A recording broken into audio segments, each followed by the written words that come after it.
Bom, gente, a gente continua hoje a nossa série Perguntas de Jesus. A gente vem falando há algumas semanas sobre, obviamente, algumas perguntas que Jesus faz, seja para os seus discípulos, seja para os seus seguidores, seja para os fariseus, por exemplo, e que a partir dessa pergunta que ele faz, ele inicia alguns ensinamentos que são interessantes e acabam se aplicando para nós hoje também. E hoje, queria falar sobre um tema que é, às vezes, um desafio para mim, para falar sobre ele, por conta de sofrer um pouco disso. Na verdade, eu queria falar um pouco com vocês hoje sobre ansiedade.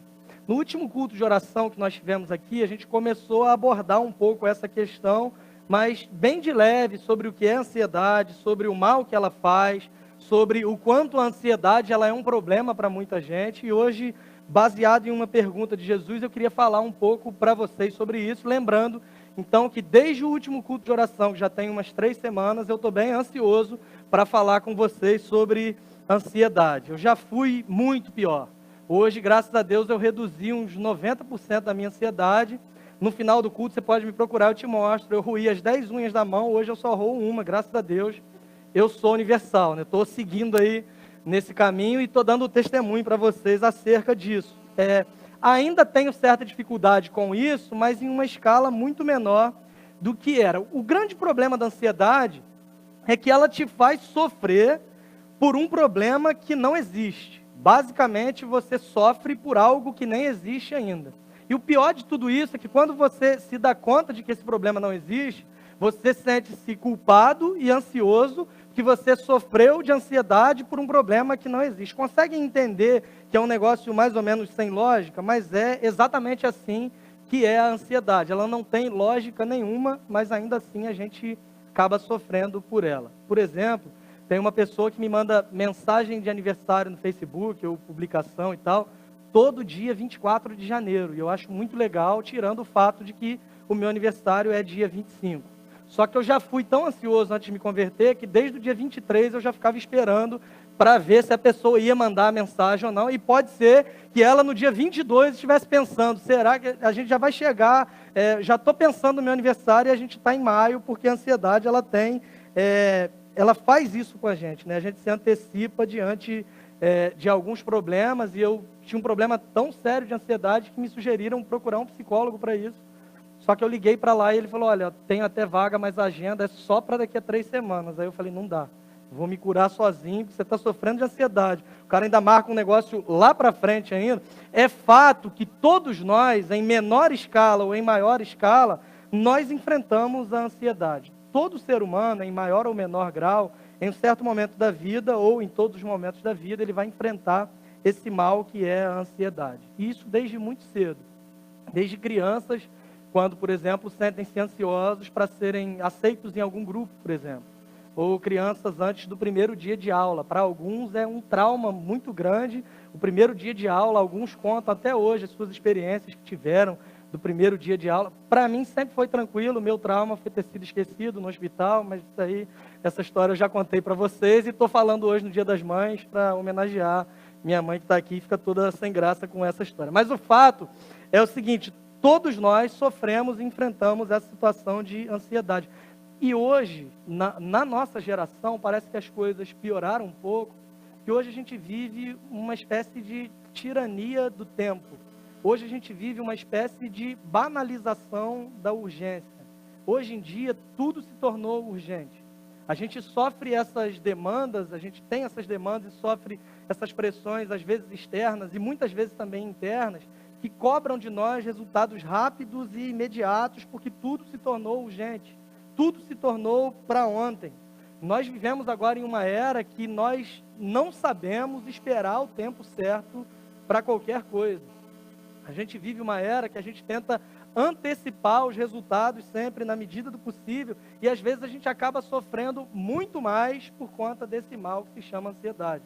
Você está sofrendo, por exemplo, de fome, aí você vai num restaurante, espera que seja atendido e o prato venha em 15 minutos.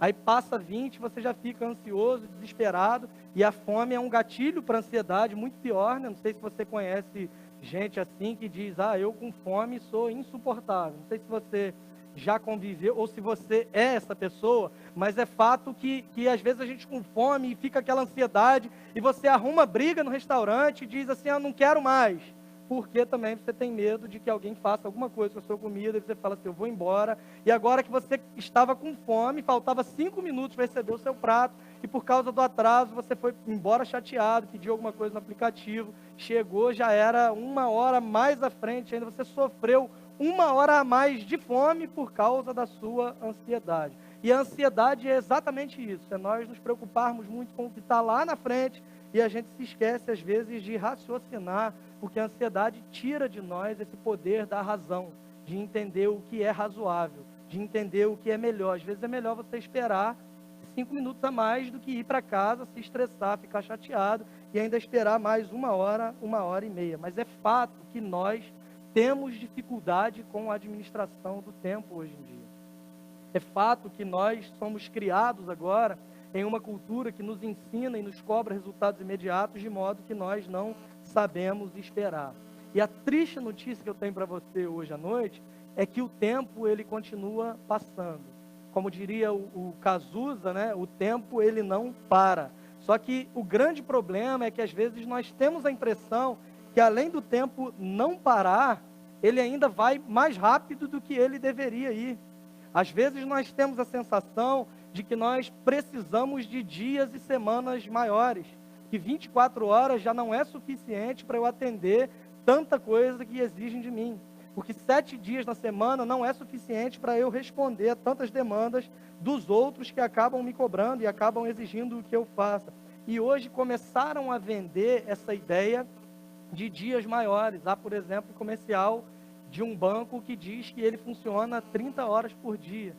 Não consegui até hoje entender a lógica disso. Você consegue, por favor, me explica no final do culto, porque eu não consigo entender como você coloca 30 horas dentro de um dia que tem 24 horas. O problema é que a cada dia aparecem sites e pessoas oferecendo serviços que até muito pouco tempo atrás eram coisas bem simples de serem feitas.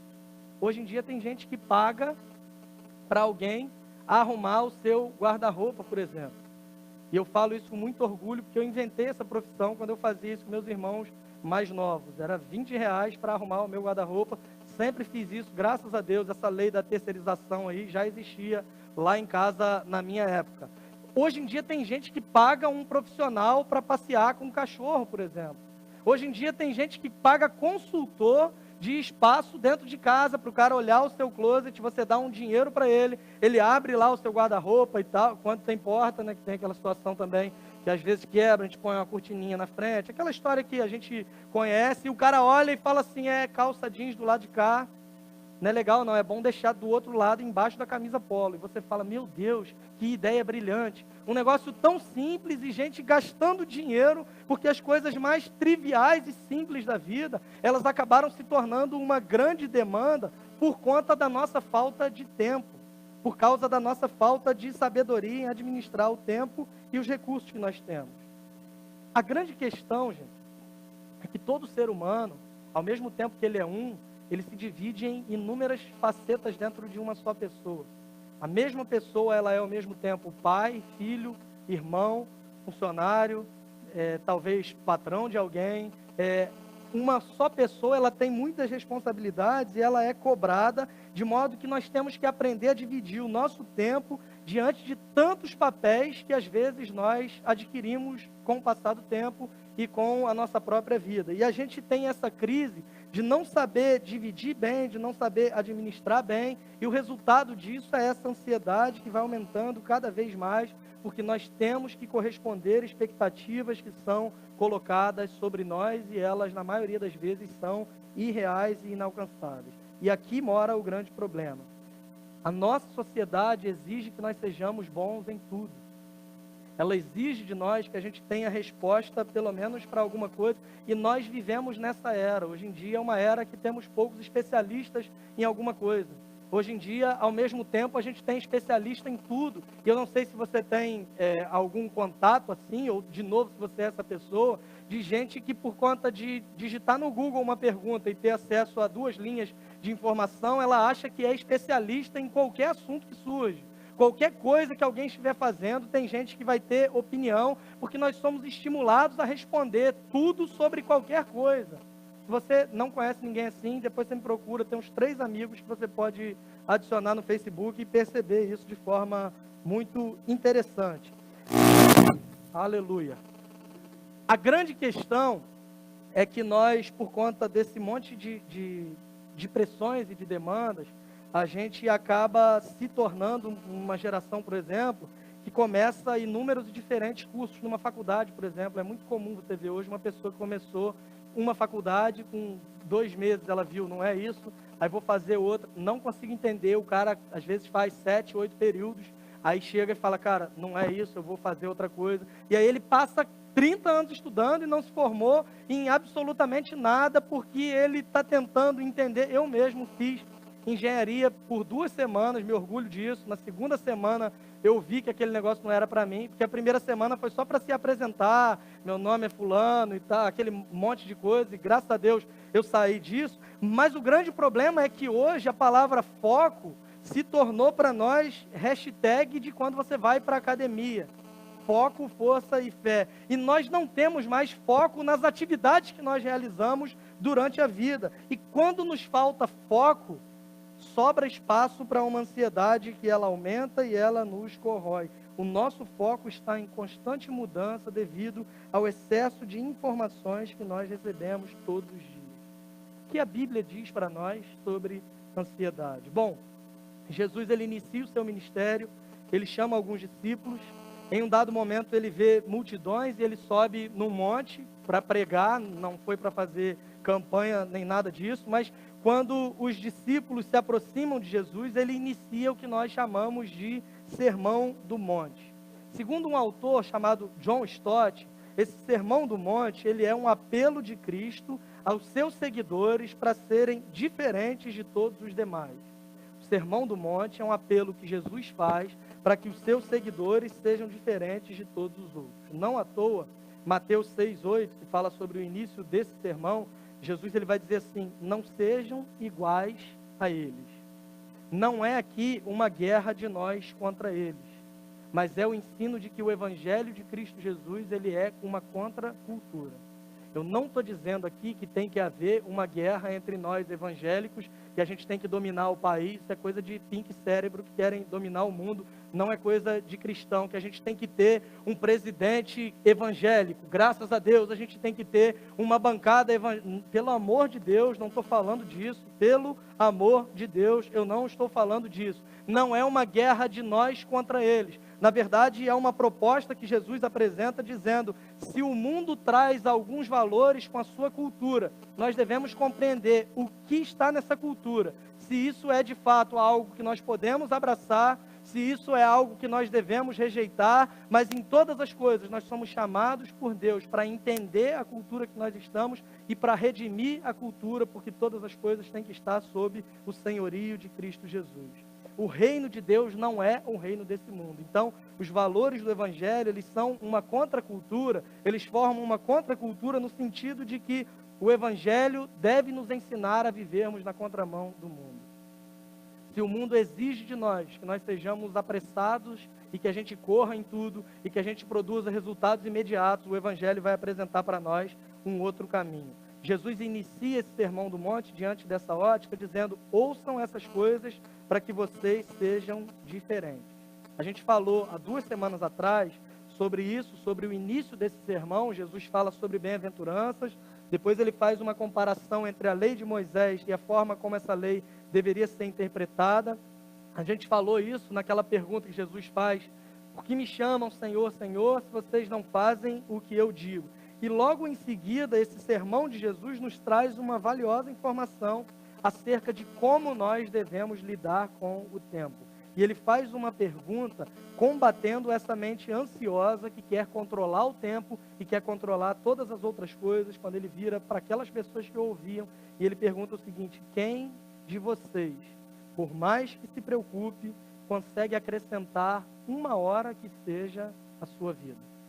Quem de vocês, por mais que se preocupe, consegue acrescentar 1 hora que seja a sua vida? Eu te convido a abrir comigo em Lucas capítulo 12, A gente vai ler dos versos 22 ao 31.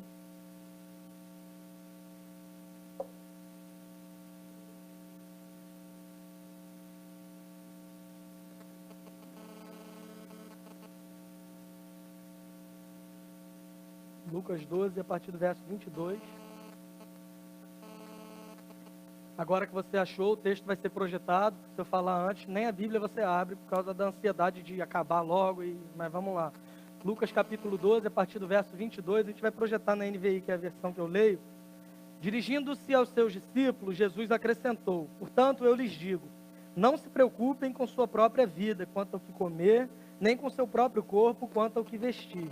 A vida é mais importante do que a comida, e o corpo mais do que as roupas.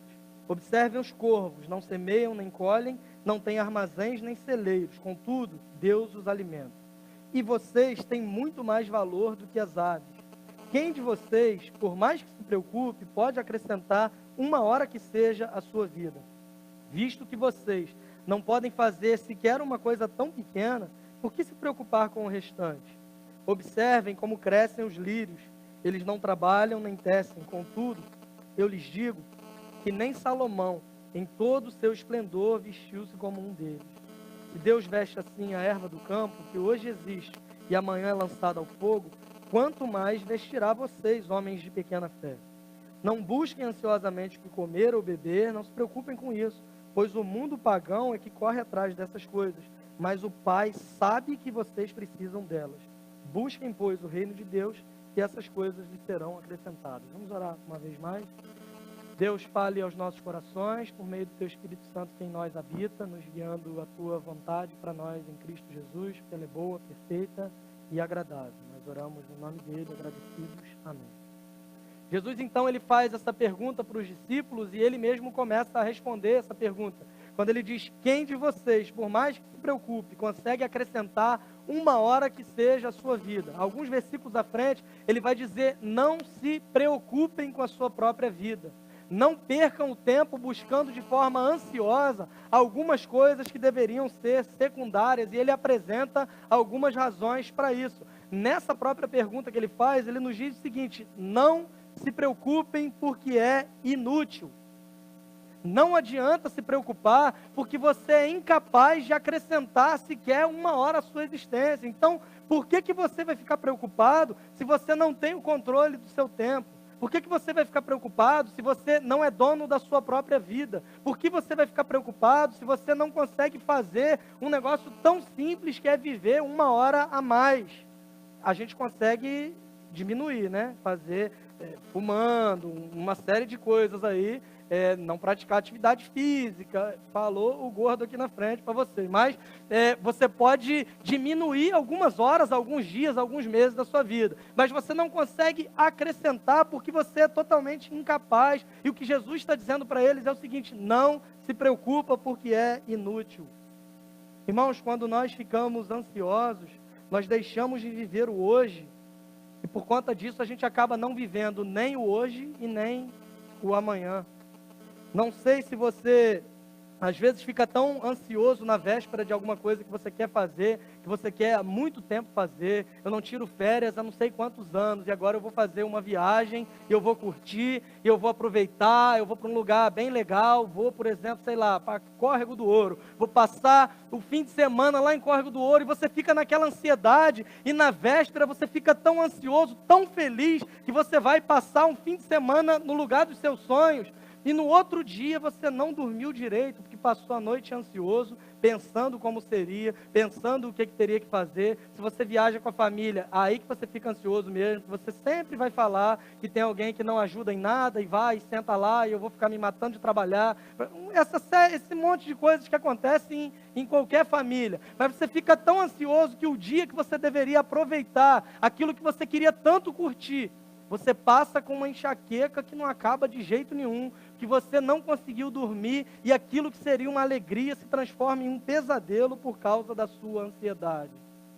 Eu trabalhei com uma pessoa que no primeiro embarque dela, ela estava tão ansiosa para desembarcar e para ir embora, e passou a última noite sem dormir. Quando o voo chegou, ela conseguiu perder o voo embarcada. Não sei se vocês já tiveram experiências ou ouviram falar sobre isso, mas ela estava com tanta vontade de ir embora. E ela se preocupou tanto com isso na véspera que quando chegou o voo, ela estava dormindo, que ela passou a noite inteira sem dormir. Percebem o que a ansiedade faz com a gente?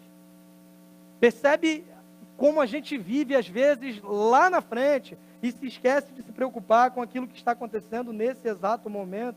O grande problema, irmãos, é que a ansiedade, às vezes, parece ser um negócio que a gente fala brincando, que a gente acha legal, mas a ansiedade, em certo sentido, ela pode ser a mãe da ingratidão.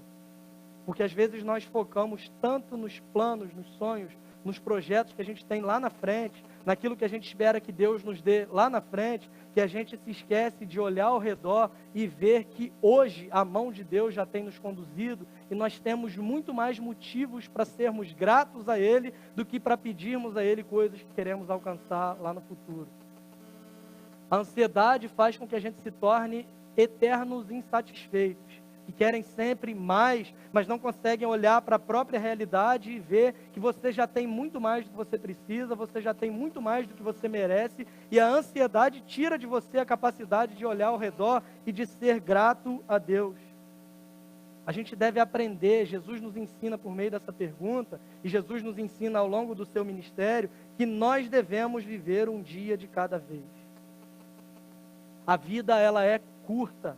A vida, ela é preciosa demais para não aproveitarmos todos os momentos dela. E quando eu falo todos, são todos os momentos, os bons e os momentos ruins também. Não sei se você já passou por isso, mas é comum, às vezes, você perder um ente querido, alguém da família, alguém que você goste muito, e alguém falar com você assim, a pior coisa, abrindo um parênteses, é conselho na hora de velório. Não sei se vocês têm esse tipo de... Aquela pessoa que quer te consolar, mas só fala coisa que vai piorar a situação e a sua tristeza ali. Não, Deus precisou dela. Cara, Deus não precisa de ninguém. Deus precisou e chamou. A Bíblia diz que os bons morrem cedo. Onde que está isso na Bíblia? Pelo amor de Deus. E a pessoa tenta te confortar, a pessoa tenta te consolar e as coisas vão só piorando. Não sei se vocês já ouviram assim, você tem que curtir o luto. Imagina você encontrar alguém feliz, tá aqui caminhando na praia, beleza, o que foi? Estou de luto, cara, graças a Deus. Ó, infelizmente já está passando, já tem 3 meses, mas estou orando e não vejo a hora de morrer outra pessoa na família, que eu quero curtir o luto, eu quero aproveitar isso. Só que essa faz um pouco mais de sentido. Se você olhar para Eclesiastes, por exemplo, vai dizer que é melhor você ir numa casa onde tem luto do que ir numa casa onde tem festa. Porque no momento de luto, de desespero, de sofrimento, você consegue olhar para dentro, você consegue fazer uma análise da sua vida, você consegue refletir e pensar o que você pode melhorar, o que você pode se tornar uma pessoa mais agradável em certo sentido, você pode mudar algumas coisas que talvez você nem pensaria se você estivesse em um momento de festa. E o que eu acho lindo quando eu olho para a vida e para o ministério de Jesus, é que com a sua própria vida ele nos ensina a aproveitarmos cada um dos momentos que se apresentam diante de nós. Tem um versículo em João 11:35, que é um versículo mais usado nas gincanas bíblicas, quando pedem alguém para falar sobre isso. Fala algum versículo de cabeça e sempre tem alguém que vai falar, Jesus chorou. João capítulo 11, verso 35. Jesus, ele chora diante de uma situação de luto. Jesus, ele chora por causa da morte de um amigo seu chamado Lázaro. Lázaro tinha morrido, Jesus estava longe, ele vem ao encontro dessa família e quando ele se depara ali com a realidade da morte, ele simplesmente chora. O que me chama a atenção olhando para esse texto é eu pensar o seguinte: Jesus sabia que ele ressuscitaria Lázaro alguns minutos à frente. Jesus sabia que ele faria um milagre e Lázaro voltaria à vida. Jesus sabia que aquela morte era uma realidade temporária. Lázaro voltaria à vida e isso seria feito para a glória de Deus. Ele sabia de todas essas coisas, então por que razão ele chora? Ele chora pela morte de um amigo, porque embora ele soubesse que Lázaro voltaria à vida alguns instantes à frente, isso não mudava o fato de que naquele exato momento ele estava morto. E ele nos ensina com a sua própria vida a curtirmos, a aproveitarmos, a vivermos um dia de cada vez. Essa correria louca que a gente vive nos faz olhar sempre para frente e nos esquecermos do hoje, de valorizar cada momento, de atribuir significado a cada um dos nossos momentos, porque a nossa mente está sempre preocupada com o que vem amanhã. Esse é um ciclo que nunca tem fim. E você se preocupa com o amanhã, e quando chega amanhã, você não consegue viver também, porque você vai estar preocupado com o amanhã, e você vai caminhando durante a sua vida toda, e quando chega no fim da vida, você olha para trás e diz: eu não consegui aproveitar. Eu não consegui aproveitar momentos com a minha família, por exemplo. Eu não consegui ver o meu filho crescer, porque eu estava preocupado demais em garantir um futuro para ele. E às vezes eu deixei de aproveitar momentos presentes, que são presentes de Deus, de fato, se preocupando demais com o amanhã. Irmãos, a pregação não é um chamado à imprudência. A pregação não é um chamado também para você falar: eu vou viver o hoje, deixa a vida me levar. Isso não está na Bíblia, isso é Zeca Pagodinho que canta esse negócio. Eu vou viver agora o que eu quiser, não vou me preocupar com nada também do amanhã, não vou trabalhar mais, a Bíblia diz que Deus me sustenta. Não, não é um convite ao descaso, não é um convite à acomodação, mas é entender que tem momentos nas nossas vidas que nós devemos priorizar aquilo que é importante ao invés daquilo que é urgente. Cristo nos chama dizendo: não andem ansiosos, vivam um dia de cada vez. É um ciclo que não tem fim, essa preocupação com o amanhã. Cazuza diz, na mesma música que eu citei, ele diz: eu vejo o futuro repetir o passado, eu vejo um museu de grandes novidades. O tempo não para. Você está achando ruim que eu citei Cazuza? Você está Salomão, por exemplo, quando ele diz que não há nada novo debaixo do céu. Que as coisas vão acontecendo, vão repetindo os ciclos, os rios sempre correram para o mar, desde a época que Salomão escreveu, isso acontecia, eu acho que continua acontecendo até hoje, os rios vão correndo para o mar, as coisas não mudam a ordem, é um ciclo que acaba sempre se repetindo, e às vezes nós entramos nesse ciclo e vivemos a vida como se nós fôssemos um hamster preso numa gaiola, andando naquela roda, correndo atrás do vento, preocupados demais com coisas que jamais conseguiremos alcançar, porque deveríamos estar com a nossa mente focada no hoje, sendo gratos a Deus por aquilo que Ele já nos deu e não preocupados demais com aquilo que Ele pode ou não nos dar no futuro. Não se preocupem porque é inútil. Os versos 28 a 31, Jesus vai fazer uma comparação, dizendo que os lírios do campo, eles não trabalham, nem tecem, mas nem Salomão se vestiu como qualquer um deles. Jesus vai dizer que as aves, elas não trabalham, elas não semeiam, não colhem, não têm celeiros, não têm armazém, mas ainda assim não lhes falta alimento, porque Deus providencia o alimento para elas. E Jesus faz uma declaração que eu acho muito interessante, quando ele diz: vocês têm muito mais valor do que as aves.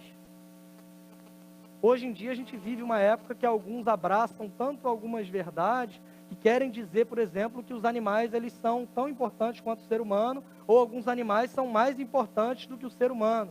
Não há problema nenhum se você decidir não comer carne mais. O grande problema é o motivo que te leva a pensar que o animal ele é muito mais importante que o ser humano, que nós precisamos evoluir para chegar. Não, Jesus vai dizer exatamente o seguinte: olha, vocês têm muito mais valor do que as aves. Vocês têm muito mais valor do que qualquer animal. Para a glória de Deus, vamos continuar comendo churrasco em nome de Jesus. Amém, irmãos? Graças a Deus. Um amém bem do fundo da alma esse. Mas o que Jesus está dizendo para o seu povo é o seguinte: não se preocupem, porque há um Deus que cuida de nós.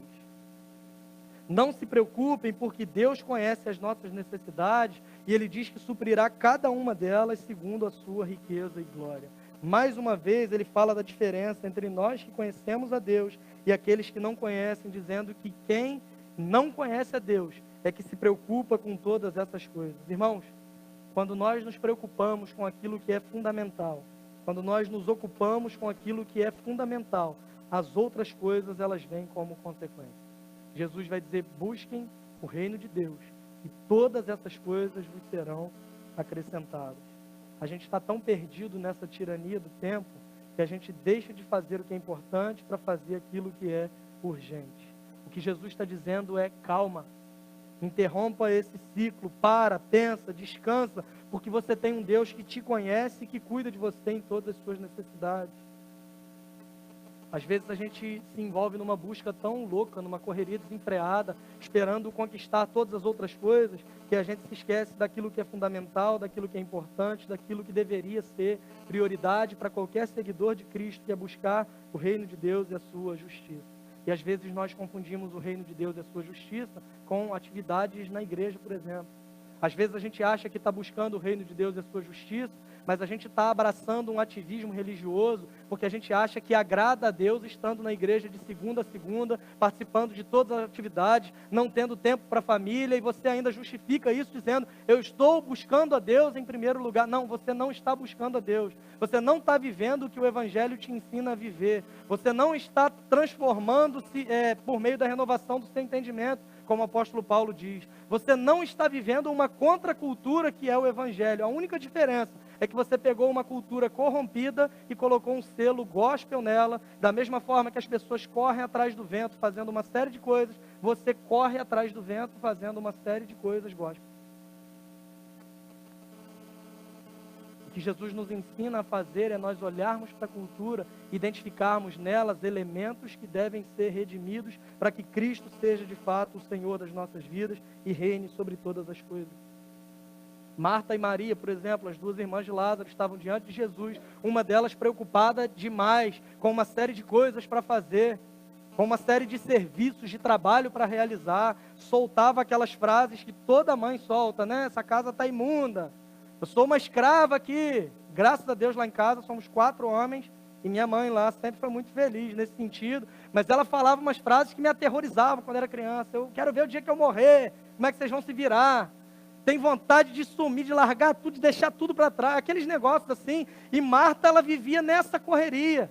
Ninguém me ajuda. Lázaro está aí, ó, tomara que morra. E morreu de fato, só que depois ressuscitou.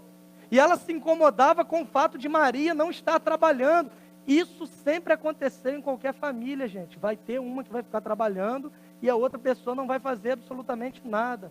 Só que o que é mais interessante é que Jesus valoriza a atitude de Maria, porque ela estava aos seus pés. Também não é um estímulo aqui para você não fazer absolutamente nada, tá? Não é um estímulo para você chegar no almoço de domingo e falar, vou ficar aos pés de Jesus. Não estou falando disso. Mas o fato é que naquela situação, Maria compreendeu o que era importante, o que era fundamental, o que era prioridade. E ela não se preocupou com essa tirania das coisas que tinha para fazer. Irmãos, a nossa identidade não se resume naquilo que nós fazemos, mas naquilo que nós somos. E nós somos filhos amados de Deus, por quem Ele enviou o seu Filho para morrer em nosso lugar. E Jesus diz com essa história que não há nada mais importante para um cristão do que estar aos pés de Jesus. E nós só aprendemos isso quando nós olhamos para o Evangelho. Porque o Evangelho nos ensina a descansarmos no cuidado de Deus. No Evangelho nós aprendemos que podemos lançar sobre Ele toda a nossa ansiedade, porque Ele tem cuidado de nós, é o que Pedro vai dizer. Só que isso às vezes parece simples na teoria, só que a prática ela é bem complicada, porque nós queremos ter o controle. A gente vive buscando controlar todas as coisas. Nós queremos ser donos de nós mesmos e decidir o nosso próprio destino, o nosso próprio futuro. Nós queremos ter o controle sobre todas as situações e a ansiedade é exatamente isso. É essa preocupação que te faz entender que você não está no controle de absolutamente nada. E isso também nós aprendemos no Evangelho de Jesus, que é uma contracultura, que é o oposto do padrão que o mundo nos ensina. O Evangelho de Jesus nos ensina que se nós tivéssemos o controle sobre todas as coisas, se o nosso futuro, se a nossa salvação, por exemplo, dependesse das nossas escolhas, todos nós estaríamos perdidos e cada vez mais afastados de Deus. Assim foi com Adão, nosso primeiro pai. Ele foi criado em perfeita harmonia com Deus. E ele escolheu, ele escolheu pecar. Ele decidiu pecar. Ele decidiu se afastar de Deus. De modo que todos nós que nascemos depois de Adão, já nascemos com a nossa natureza corrompida. Já nascemos separados de Deus, porque herdamos esse pecado. Nós herdamos o pecado original e nós nascemos inclinados para o mal. Nós nascemos com a nossa vontade viciada em fazer aquilo que não agrada a Deus. Nós nascemos inimigos de Deus e separados dele. Só que o Evangelho, que significa boa notícia, nos diz que diante dessa nossa impossibilidade de nos aproximarmos de Deus, Deus vem até nós, Ele envia o seu Filho para viver uma vida perfeita que nós éramos incapazes de viver, para agradar a Deus em todas as coisas. Porque se nós obedecemos toda a lei e tropeçamos em um só ponto, nós somos culpados dela inteira. Mas o Evangelho me mostra que Jesus Cristo é aquele que veio e cumpriu toda a lei e agradou a Deus em todas as coisas. O Evangelho me mostra que Cristo Jesus morreu recebendo no seu corpo a condenação pelos meus pecados e pelos teus pecados. O Evangelho me mostra que a morte não foi capaz de detê-lo exatamente porque ele viveu essa vida perfeita. Que a morte é resultado do pecado. E Jesus Cristo viveu uma vida sendo tentado em todas as coisas, mas em nenhuma delas ele pecou. E por conta de ter vivido uma vida perfeita, ressuscitou o terceiro dia, vencendo a morte, vencendo o inferno e provando que o seu sacrifício foi aceito por Deus. O Evangelho me mostra que eu não preciso andar preocupado ou ansioso, porque esse mesmo Jesus que realizou a minha salvação na cruz, ele prometeu que ele voltaria para levar consigo um povo que ele mesmo comprou com seu próprio sangue sendo derramado naquela cruz. Irmãos, o Evangelho tira de nós essa idolatria do controle, de acharmos que nós dominamos a nossa própria existência, porque o Evangelho nos faz descansar. O Evangelho nos livra dessa tirania de correr atrás do vento, de querer fazer todas as coisas. Irmãos, a tua identidade não se define pelo que você faz, mas ela se define pelo que Cristo fez na cruz em teu favor. O que define o teu valor não são os teus títulos. Tem gente que é viciada em título.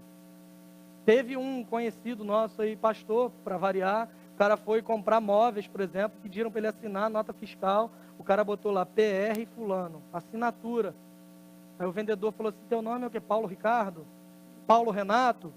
E ele todo sem graça, não, eu sou pastor, mais sem graça ainda porque um outro amigo nosso viu, que não vale nada e me contou, graças a Deus. Mas as pessoas se preocupam demais com títulos. O que define o teu valor não são os teus títulos, não são os teus diplomas, mas é o que Cristo fez em teu favor na cruz do Calvário. A nossa identidade, acima de qualquer coisa, não é aquilo que nós fazemos, não é aquilo que nós queremos fazer, mas é o que Cristo fez por cada um de nós.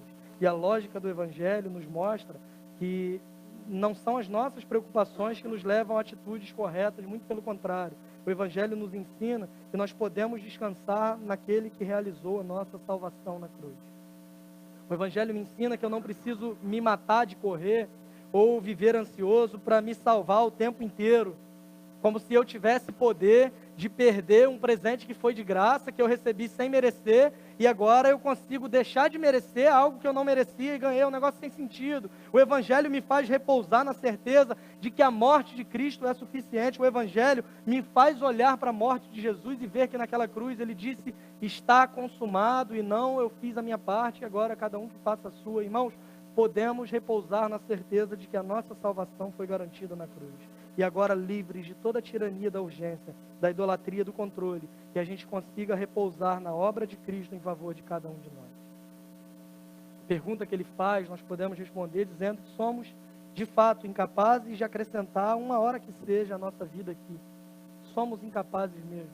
Somos incapazes de acrescentar um minuto que seja, mas pela graça de Deus, ainda que a gente não tenha nem mais uma hora na nossa existência aqui, pela graça de Cristo Jesus, nós teremos uma vida eterna, desfrutando da presença de um Deus que nos ama, que cuida de nós e que nos ensina a abandonarmos cada uma das nossas preocupações, cada uma das nossas ansiedades, porque é inútil e porque Ele cuida de nós.